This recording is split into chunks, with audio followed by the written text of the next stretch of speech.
আসসালামু আলাইকুম ফ্রেন্ডস, কেমন আছেন সবাই? আশা করি সবাই ভালো আছেন। ফ্রেন্ডস, এই গাড়িটা হচ্ছে Mercedes Benz C63 V8 turbo. তো এই গাড়িতে যে প্রবলেমটা, গাড়ি বাম সাইডে একদমই ডাউন হয়ে গেছিলো, বডির চাকার সঙ্গে লেগে যাচ্ছিল।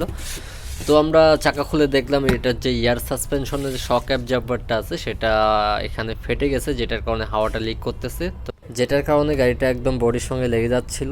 তো এখানে একটা টিউব থাকে যেটা ফেটে গেছে। তো এটা ফাটার কারণে মূলত এই প্রবলেমটা। তো এটা যখন ভালো থাকে, গাড়িটা স্টার্ট করার পর যতটুকু লাগে সেই অনুযায়ী গাড়িটা অটোমেটিকভাবে হাই হয়ে যায়। সামনের দিক দিয়ে পাইপের মাধ্যমে এটাতে হাওয়া আসে। তো এটা এখানে আমরা এটা চেঞ্জ করব, এটা রিপেয়ার হয় না।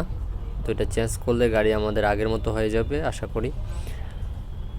তো এখান থেকে আমরা এটা খুলে ফেলছি, আমরা আবার একটা নিয়ে আসার পর এটা ফিটিং করব।